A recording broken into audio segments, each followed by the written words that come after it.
Bismillahirrahmanirrahim. Assalamualaikum warahmatullahi wabarakatuh. Waalaikumsalam warahmatullahi wabarakatuh.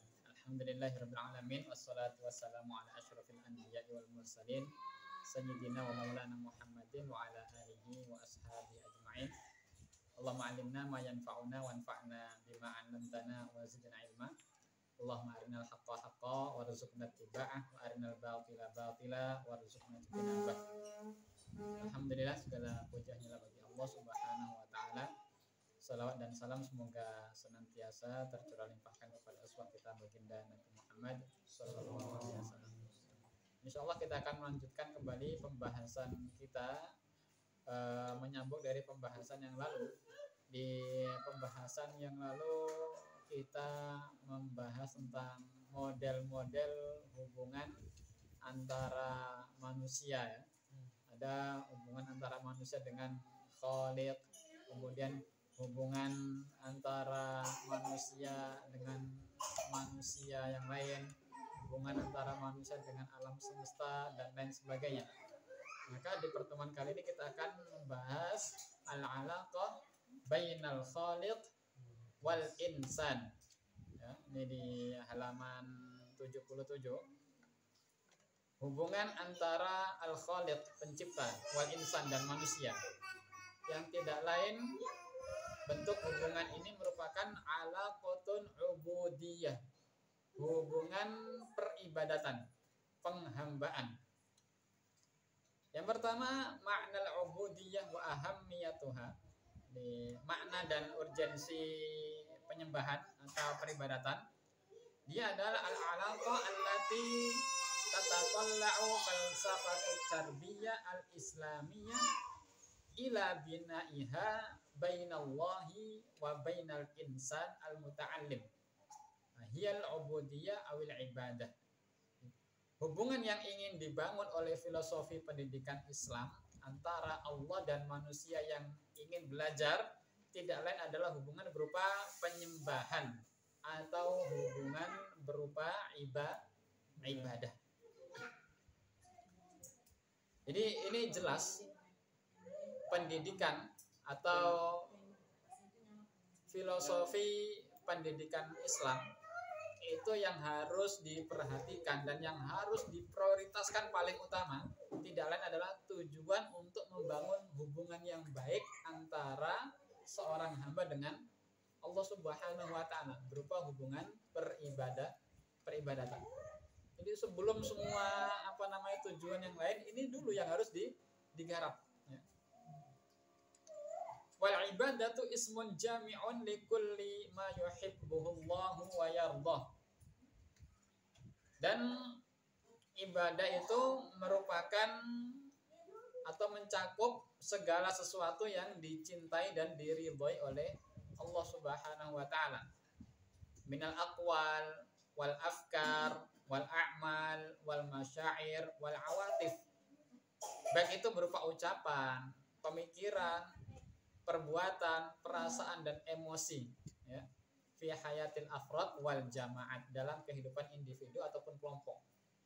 Jadi kita berkata-kata, kita berbuat, kita berpikir, kita bahkan merasa kalau memang hal itu merupakan sesuatu yang dicintai dan diridhoi oleh Allah Subhanahu wa taala, maka ini sebenarnya masuk dalam kategori ibadah.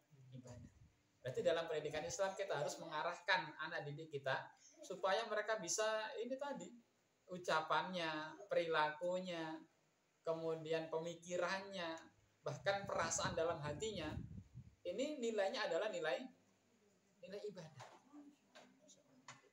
Jadi berpikir itu loh, ya.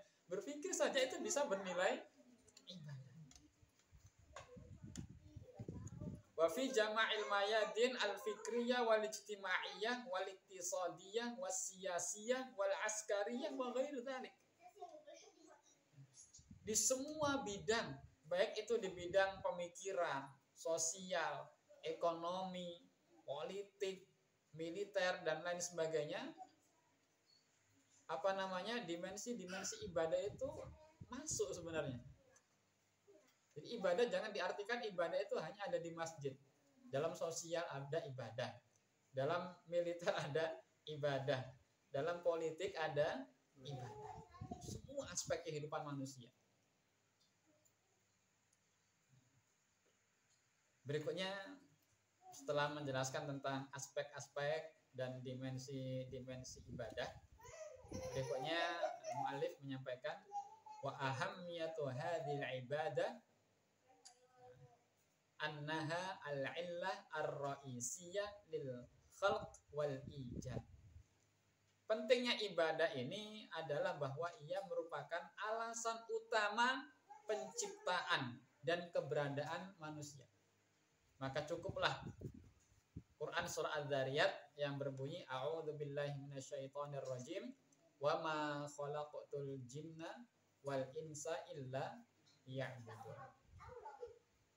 Jadi ibadah ini merupakan al-illah ar-ra'isiyah, alasan utama diciptakannya manusia, alasan utama eksistensi atau keberadaan manusia. Oleh karenanya menjadi fokus utama kita dalam pendidikan. Selain itu, wabil ubudiyah tulibat jami'ul umam. Ibadah ini merupakan sesuatu yang diperintahkan kepada semua umat manusia, bukan hanya umat Islam atau umatnya Nabi Muhammad. Allah Subhanahu wa taala berfirman dalam Quran surah An-Nahl ayat 36, "Wa laqad ba'atsna fi kulli ummatin rasula an ya'budullah." Dan sungguh benar-benar kami telah mengutus pada setiap umat itu seorang rasul, yang mana mereka tugasnya adalah menyampaikan an ya'budullah, sembahlah Allah, ibadahlah kepada Allah. Sehingga ya memang diutusnya rasul itu tujuannya adalah untuk mengingatkan manusia akan ibadah. Nanti Nabi Nuh diutus, Nabi Ibrahim diutus. Lihat ayat-ayatnya persis ya. Di antaranya wa Ibrahim id qala liqaumihi wa'budullaha wattaquh. Kemudian Nabi Nuh wa laqad arsalna nuhan ila qaumihi faqala ya qaumi ibudullah. Nanti Nabi Hud alaihissalam wa ila adin akhahum huda qala ya qaumi ibudullah.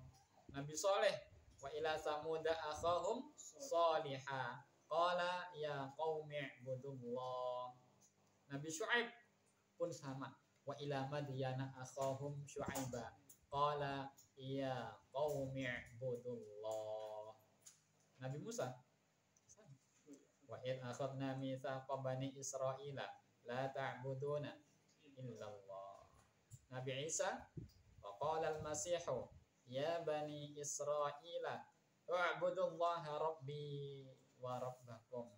Dan Nabi kita Nabi Muhammad sallallahu alaihi wasallam ya ayyuhan nasu wa'budu rabbakumul ladzi khalaqakum wal ladzina min qablikum. Ya, ini dan seterusnya banyak sekali ya. Kita lihat sedikit. Walau anna nastaqsayna al-ahammiyatal ijtima'iyyah lil ibadah la adrakna as-sabab alladhi ja'alaha tahtallu hadhil makana fi tarikhir risalat.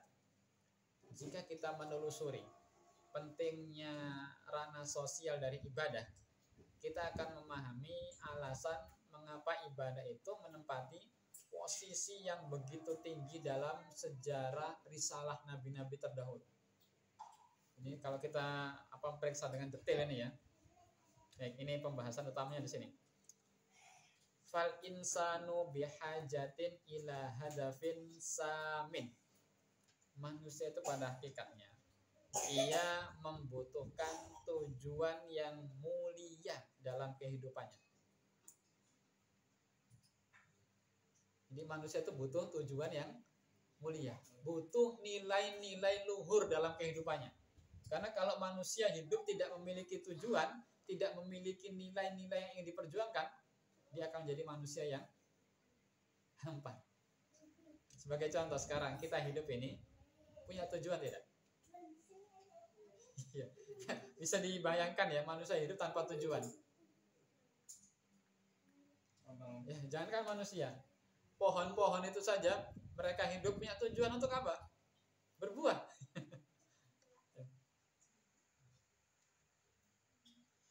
Ya'ishu min ajlihi wa yatafana fi mahabbatihi wa tatawajjahu ila aswatihi. Yang mana dengan tujuan itu mereka akan hidup karenanya, mencurahkan cintanya, kemudian mengarahkan kerinduannya, ya. Yang isu min ajli tadi, hidup karena tujuan tadi, mencurahkan cinta, kemudian mengarahkan kerinduan, wa yatafa'alu ma'ahu talaban wa ta'atan wa ladzatan. Kemudian mereka juga berinteraksi dengan tujuan tersebut dalam permohonan, ketaatan dan kebahagiaan. Karena punya tujuan, orang bisa memberikan cintanya, orang bisa memberikan kerinduannya, orang bisa memberikan permohonan dan ketaatan. Bahkan orang bisa merasakan kebahagiaan itu karena mereka punya tujuan yang tinggi. Hadafin samin tadi ya. Wa ibadatullah hiyal mathalul a'la alladhi yuwaffiru hadhil hadaf lil afrad.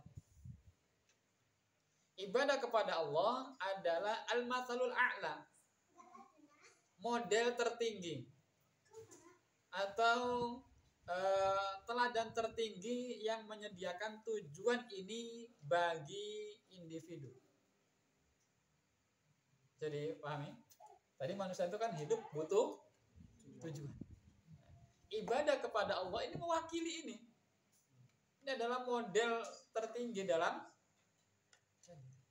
menyediakan apa-apa yang menjadi tujuan manusia.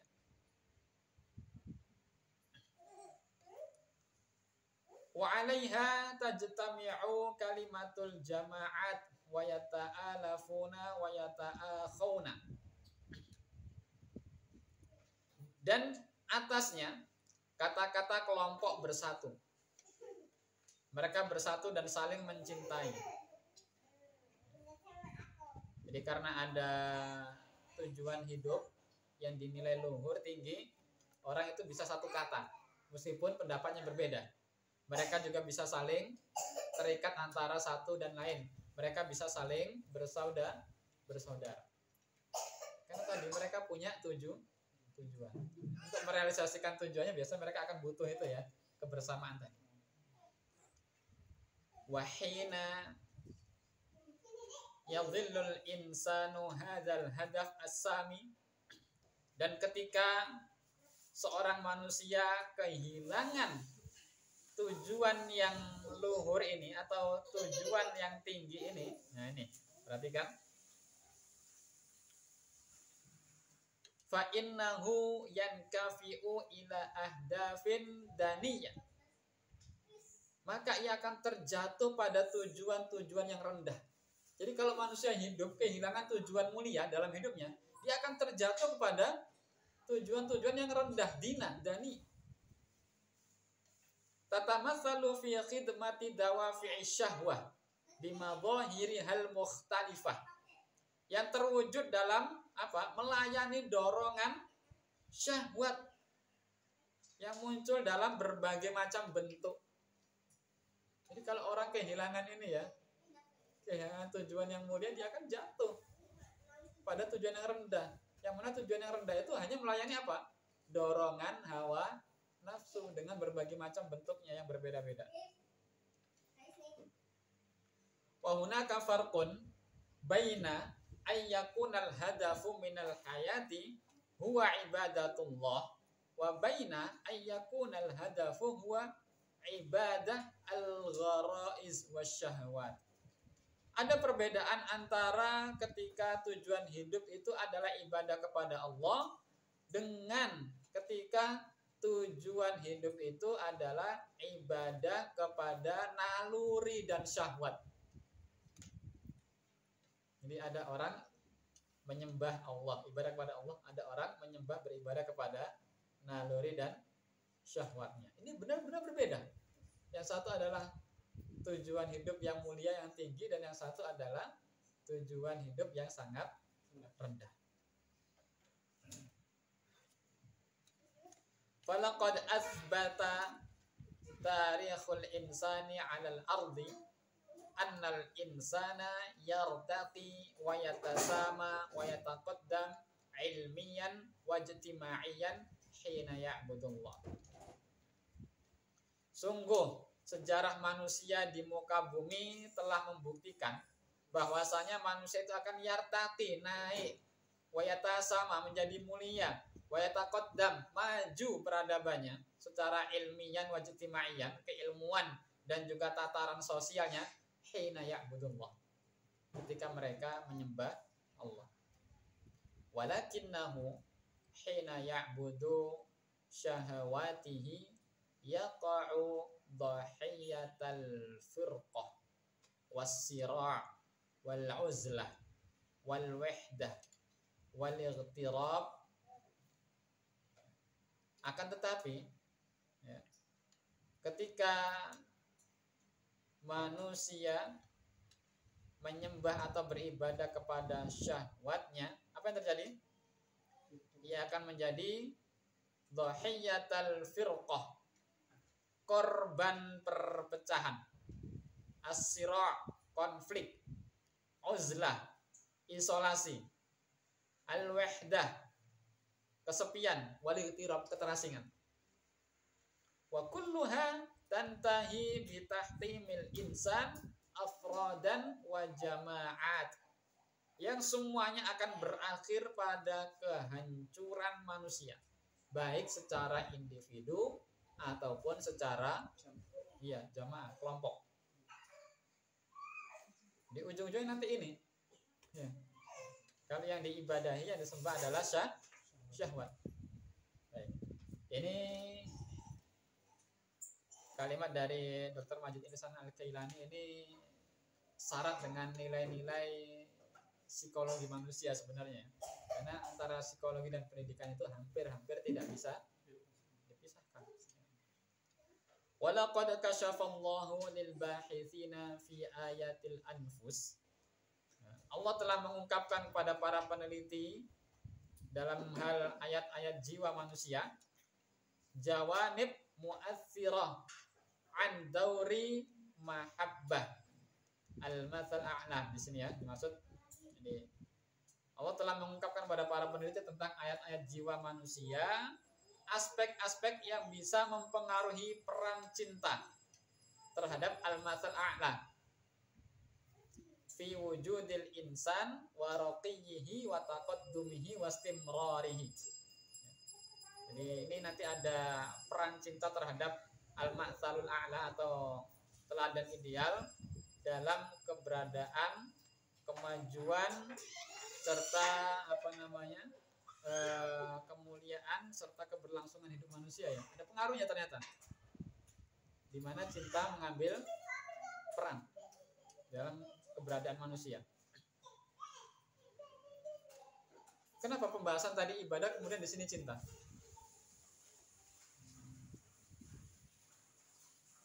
Ya, karena ibadah itu berhubungan erat dengan cinta.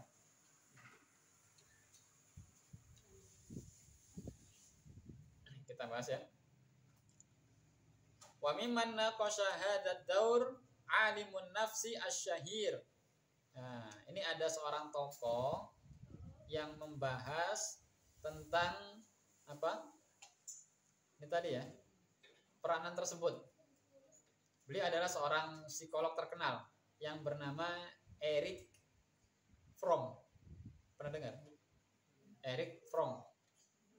Dalam penelitiannya berjudul Al-Mahabbah, cinta. Jadi ini bukan orang Islam ya. Nah, dia dalam penelitiannya yang berjudul cinta itu membahas tentang hal ini. Dia mengatakan masih ada hubungannya dengan ibadah sebenarnya. Inna a'maqa hajatin fi kayanil insan. Nah, sesungguhnya kebutuhan yang paling mendalam dalam diri manusia. Hiya hajatuhu litaghallub 'ala infisalihi wal khuruj min sijnil uzlah. Yakni kebutuhan untuk mengatasi keterpisahan dan keluar dari penjara kesendirian. Ini arahnya kemana? Arahnya dengan ibadah kok belum nyambung ini ya. Jadi Eric Fromm tadi mengatakan manusia kan banyak kebutuhannya, tapi kebutuhan yang paling mendalam itu adalah kebutuhan untuk mengatasi rasa ketersendirian, keterpisahan ya, keterpisahan dan kesendirian. Karena manusia merupakan makhluk sosial. Bisa tidak hidup dalam keterpisahan, sendirian? Bisa. Nah, pasti butuh ya. Namanya manusia pasti butuh teman ya, butuh orang lain. Selain itu juga butuh pasangan, pasti. Tidak bisa kita merasa tenang. Ini kita punya kebutuhan untuk mengatasi masalah ini. Dan Eric Fromm mengatakan itu adalah kebutuhan yang paling mendalam. Wa annal fashala fi tahqiqi hadzal hadaf yakni al-junud. Dan bahwasanya kegagalan dalam mencapai tujuan ini itu berarti apa? Al-junun. Apa al-junun? Kegilaan. Jadi orang bisa gila kalau nggak bisa mengatasi rasa. Sama aja gila orang kalau sendirian terpisah dari yang lain. Wasababu, sebabnya adalah anna ra'bal uzlah at-tamah la yumkinu at-taghallub alaihi illa bil insihabil kamil minal alami ma'a adamil ihsasi bihadzal insihab. Sebabnya tidak lain adalah ya, karena ketakutan akan kesendirian secara total tidak mungkin bisa diatasi kecuali dengan menarik diri sepenuhnya dari alam dunia ini tanpa merasakan penarikan ini. Paham? Nah, ini filosofis banget. Nah, kita ini hidup di alam dunia ini. Rasa ingin supaya tidak sendiri, ingin tidak terpisah, itu hanya bisa dilakukan ketika kita menarik diri sepenuhnya dari dunia ini.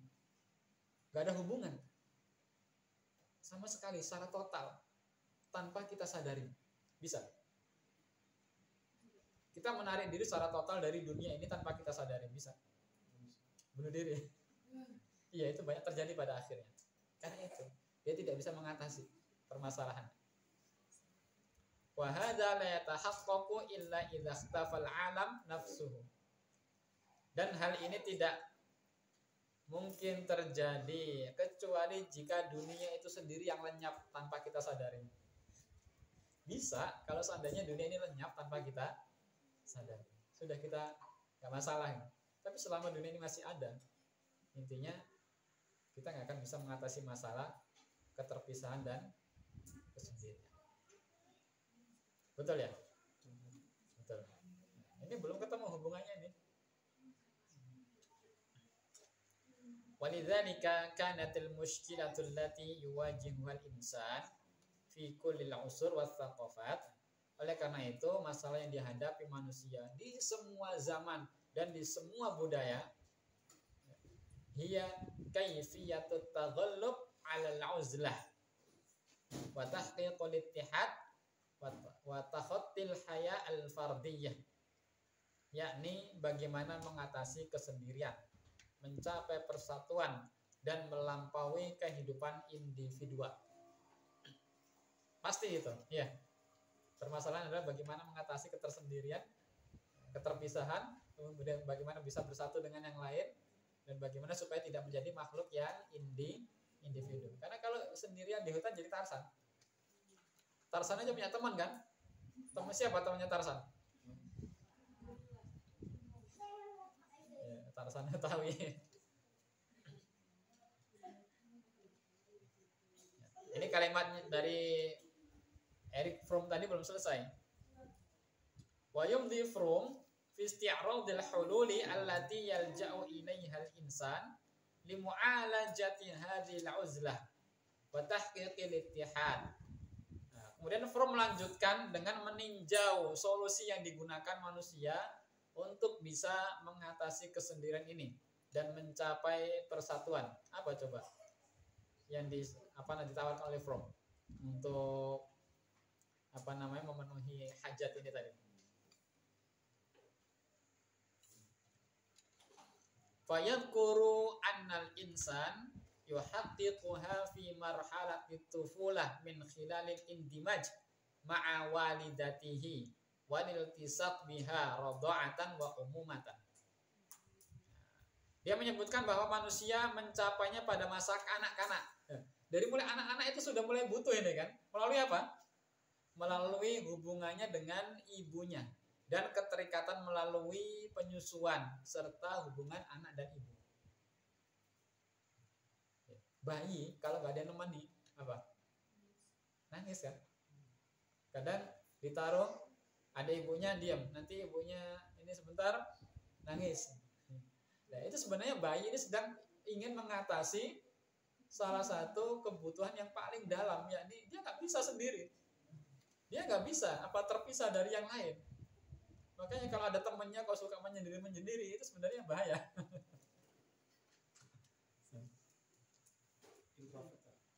Ya, pasti ada masalah. Ini panjang ya. Ini saya ringkas seperti ini saja. Nah, selain hubungan ibu dan anak, nanti kemudian berkembang kepada hubungan pasangan suami istri. Kenapa orang mencari pasangan, orang mencari istri, orang mencari suami? Karena memang di dalam dirinya ada kebutuhan yang paling mendalam tadi, mengatasi keterpisahan dan kesendirian. Selain itu, dia juga akan banyak aktivitas-aktivitas, nanti ngumpul-ngumpul kemana gitu kan, ada geng motor lah, ada klub apalah segala macam, kegiatan akademik atau kegiatan seni dan lain sebagainya. Ini sebenarnya adalah untuk mengatasi rasa sebenarnya itu, mengatasi kesendirian dan keterpisahan. Akan tetapi hubungan yang seperti itu sebenarnya tidak lengkap, belum bisa menjawab kebutuhan yang paling dalam tadi. Karena hubungan yang seperti itu akan meninggalkan manusia dengan keberadaan material di sekitarnya, tergantung dengan materi. Tergantung. Sedangkan manusia itu makhluk yang tidak hanya terdiri dari unsur materi,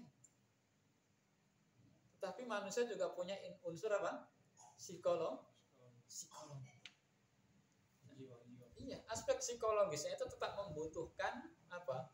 Pertukaran cinta dengan pihak yang selalu memberi dan berinteraksi. Jadi dia sebenarnya butuh interaksi itu. Kalau yang tadi itu hanya memenuhi kebutuhan apa? Interaksi materi. Tadi kan kebutuhan mendalam tadi tuh pada akhirnya ya supaya pelampiasannya itu mencintai dan seterusnya. Masih ingat, kita tarik lagi ya. Manusia hidup butuh apa tadi? Tujuan yang mulia.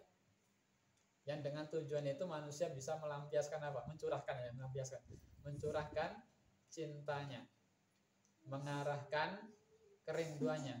Bahkan dia bisa berkorban untuk orang lain. Nah, karena dengan begitu dia akan membangun hubungan. Tetapi yang dibutuhkan manusia bukan hanya aspek material, ada aspek psikologis. Disinilah sebenarnya Fromm itu kebingungan, karena dia tidak mampu menemukan pihak yang selalu bisa memberi dan berinteraksi di luar keberadaan materi. Mulai kebayang ya maksudnya, arahnya kemana ya?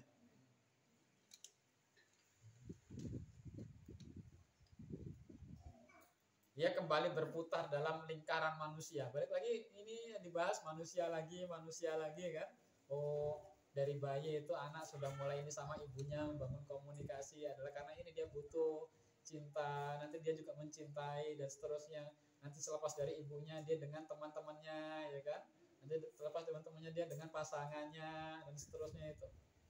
Ternyata ini hanya membahas sisi materi.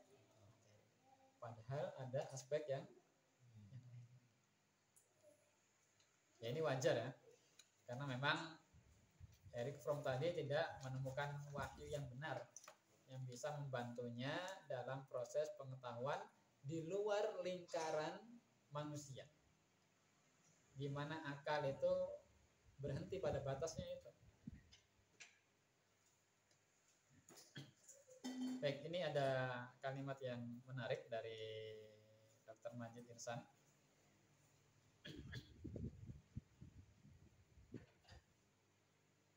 Coba di halaman 82.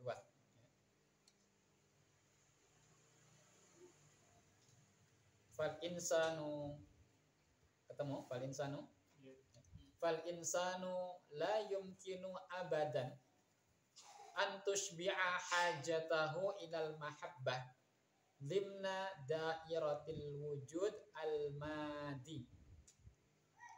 Maka sesungguhnya manusia tidak akan pernah dapat memenuhi atau mengenyangkan kebutuhannya akan cinta dalam lingkaran keberadaan material. Khasatan hina yata'adda syabab wa yabda'ul kuhulah thumma syuyukhah. Terutama ketika manusia melampaui masa muda dan memasuki usia paruh baya dan kemudian usia tua renta. Haitsu yabda'u tafkir fi mahattati rihlatihi ba'dal maut. Di mana dia mulai memikirkan tahapan perjalanannya setelah kematian. Orang kalau sudah di usia itu ya, itu akan makin panik karena pikirannya sudah, nanti kalau saya mati bagaimana? Nah, sudah mulai ini kan. Orang-orang sepertinya lebih banyak butuh dukungan sosial. Wahuna, nah, di sini yahissu bil majhul wal uzlah al qadimah. Dia akan merasakan ketidakpastian ya, dan kesendirian yang akan datang suatu saat nanti. Wa ma yuhitu biha min akhtar. Dia juga akan merasakan bahaya yang senantiasa mengelilinginya. Fatashtaddu hajatuhu ila anisin yu'nisuhu. Sehingga ia lebih butuh lagi teman yang bisa menghiburnya. Wa sahibun yusniduhu. Dan sahabat yang bisa mendukungnya. Wa muhibbin yansuruhu. Dan orang yang bisa mencintai serta menolongnya. Makin butuh di usia-usia sebegitu ya. Ironi, di banyak belahan dunia yang lain, orang ketika sudah tua kemudian justru ditinggalkan. Padahal di masa-masa itu dia semakin butuh. Ya. Jangan sampai saya sendiri, nanti saya bagaimana ini dan seterusnya. Kalau dia hanya mengandalkan manusia yang hidup di tataran materi ini, ya tadi terjadinya. Wa minat tabi'i annal mahbubat allati marra anha fi mahattatil syababi ibtida'an minal awiz zawja la tufidu fi hadhil marahil wa la tastamir. Secara alami, objek cinta yang dia lewati di tahap muda, mulai dari ibu, kemudian istri atau pasangan, tidak lagi berguna dalam tahap ini. Karena memang tidak akan bertahan. Ya, mungkin ibunya sudah meninggal duluan, atau pasangannya sudah meninggal terlebih dahulu. Huna ya'ti daurul iman. Ini baru masuk. Disinilah peran iman wa ibadatullahi, dan ibadah kepada Allah muncul perannya. Bituqarrir anna sahiba wal anisa fi hadhil mahattat huwa Allah wahdah. Untuk menegaskan bahwa teman dan penghibur dalam tahap ini hanyalah Allah semata. Tadi di awal kita bahas apa sih sebenarnya? Ibadah kan? Di dalam filsafat pendidikan Islam itu ada medan, ada aspek yang harus digarap, yakni hubungan antara manusia dan Khalik yang berupa hubungan ibadah. Ini harus ada dalam konsep pendidikan Islam. Kemudian Dr. Majid Misak Al-Kailani membahas memang apa pentingnya ibadah sampai harus dibahas, harus menjadi target tadi ya. Setelah penjelasan ibadah itu aspeknya luas kan ya. Karena tadi manusia itu punya kebutuhan yang paling dalam untuk mengatasi keterpisahan, kesendirian, dan kondisi keterasingan. Karena memang Allah menciptakan manusia itu sebagai makhluk sosial. Allah menciptakan manusia pada hakikatnya wa kanal insanu dha'ifa. Manusia itu lemah. Selain itu, manusia dalam kehidupannya harus memiliki tujuan-tujuan yang luhur. Sebab jika tidak, maka dia akan terperosok terjatuh dalam tujuan-tujuan yang rendah. Yang harusnya dia beribadah itu kepada Allah, menjadikannya ibadah kepada syahwat. Ini bahaya di sini. Kemudian berbicara tentang cinta tadi ya. Manusia karena lemah, butuh pada yang lain. Dia butuh untuk mencintai dan dicintai. Ketika dia hanya mengandalkan hubungan ini dengan dunia materi atau manusia, maka yang terjadi adalah sedangkan manusia itu punya fase kehidupannya. Di fase menjelang akhir, dia akan menghadapi kondisi semakin butuh kepada sesuatu yang bisa mencintainya, sesuatu yang bisa mendukungnya, sesuatu yang bisa menghiburnya. Kalau yang diandalkan manusia itu materi itu pun juga disinilah dia butuh pada zat yang abadi, kekal, yang terus-menerus memberikan cinta, terus-menerus setia membersamainya. Disinilah kemudian muncul, disinilah yang namanya iman dan ibadah itu posisinya. Jadi kalau orang punya iman, orang punya tujuan berupa ibadah kepada Allah dalam hidupnya, dia tidak akan kehilangan tujuan. Dia tidak akan pernah merasa sendiri. Makanya sering dalam Al-Quran kan disebutkan innallaha ma'ana, innallaha ma'ana, nasta'inu bisabri wassalah, dan seterusnya. Mengingatkan manusia untuk ibadah. Di samping itu manusia juga membutuhkan kebebasan. Dan kebebasan yang paling utama adalah kebebasan dari belenggu perbudakan. Perbudakan yang dimaksud tentu adalah perbudakan apa? Iya. Perbudakan dunia, perbudakan dari manusia kan gitu. Masih ingat cerita perang Qadisiyah itu? Melawan ini loh, Persia. Siapa komandan muslimin? Sa'ad bin Abi Waqqas ya. Ketika mengutus orang menghadap ke Rustum itu kan mengutus Rib'iyah. Rib'iyah, ya betul lah Rib'iyah. Apa kata Rib'iyah? Ketika ditanya, apa tujuan kalian memerangi kami? Untuk mengeluarkan manusia min ibadatil ibad ila ibadati rabbil ibad. Mengeluarkan manusia dari penyembahan sang makhluk kepada penyembahan kepada yang menciptakan makhluk. Karena inti kemerdekaan itu adalah ketika kita terbebas dari perbudakan makhluk menuju kepada penghambaan kepada Allah Subhanahu wa ta'ala. Manusia itu kan ada sisi internal, ada sisi eksternal, ya. Dia bisa diperbudak secara eksternal ketika internalnya sudah diperbudak. Yang perbudak dari internal itu tidak lain adalah syahwat atau hawa nafsu.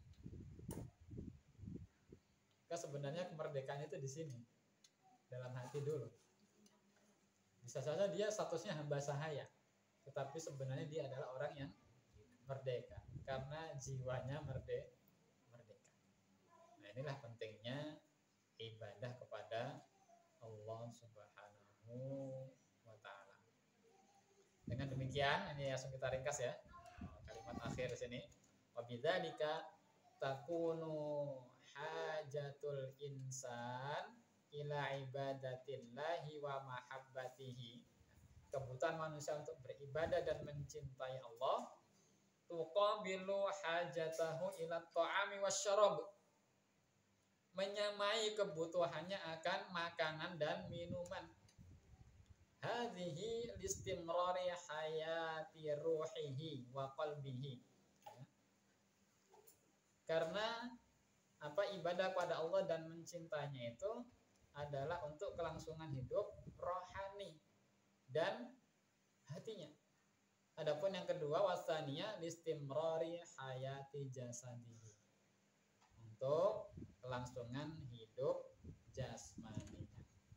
Dari sini sudah mulai bisa dipahami tentang pentingnya pembahasan ibadah kepada Allah Subhanahu wa ta'ala. Jadi runut lagi ya. Apa tadi yang pertama? Kita punya kebutuhan yang paling yang nggak bisa sendiri, butuh bantuan, butuh pertolongan, butuh uluran tangan, butuh cinta dan seterusnya. Ya. Kalau yang diandalkan hanya manusia, semuanya serba fana, terbatas. Cintanya manusia terbatas, sayangnya manusia terbatas, kebersamaan manusia juga terbatas. Yang dulu teman akrab, karena berbatas ruang dan waktu, lama-lama keakrabannya hilang. Sehingga kita butuh kepada sosok zat yang abadi, yang hubungannya dengan kita tidak lekang oleh waktu atau tempat. Dan hubungan antara kita dan Dia yang telah menciptakan kita, hubungannya adalah hubungan penghambaan. Jadi ibadah ini menjadi tujuan dalam hidup kita. Maka kasihan sekali ya orang-orang yang hidup tapi dia tidak mampu mengenali tujuan hidupnya. Maka dia mencari untuk apa saya hidup ini dan seterusnya. Saya sudah pernah cerita belum, ada ini dari guru saya, dia punya pembimbing, dosen pembimbing di, saya lupa Belanda atau Inggris, Belanda sepertinya, sudah merencanakan bunuh diri, suntik mati, karena memang di beberapa kondisi diperbolehkan di sana. Jadi dia sudah menunjuk rumah sakit tertentu di mana dan kapan, bagaimana caranya saya mati. Kenapa itu terjadi dan dilegalkan? Karena dia punya alasan. Bayangkan. Alasannya apa coba? Saya sudah merasa hidup di puncak. Nanti saya khawatir nanti setelah ini masanya saya akan tua, pikun, ditinggalkan dan seterusnya. Mending saya mati sekarang ketika saya berada di puncak, itu saya merasa lebih mulia dibandingkan matinya nanti. Orang sudah kehilangan tujuan hidupnya. Jadi dia merasa sudah di puncak, Pak, terus apa lagi? Mati saja mending.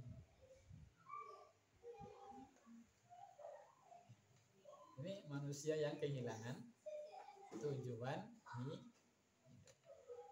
Ya, Islam jelas wa ma khalaqatul jinna wal insa illa liya'budun. Tujuannya ibadah ini. Semua aspek kehidupan kita itu bisa bernilai ibadah, perkataan, perbuatan, pikiran, perasaan, ya. Di bidang sosial, politik, ekonomi, semuanya. Mau kita masih muda, udah dewasa, mau tua renta, semuanya ada nilai ibadah. Tujuan kehidupan. Jelas ya, dalam pendidikan Islam. Poin ini jangan sampai di tujuan hidup sebagai seorang hamba yang beribadah kepada Sang Khaliq. Demikian pembahasan pada hari ini, kita tutup dengan alhamdulillah. Alhamdulillahirabbil subhanakallahumma bihamdika asyhadu an la ilaha illa anta astaghfiruka wa atubu ilaik. Akhirul kalam billahi taufiq. Wassalamualaikum warahmatullahi wabarakatuh.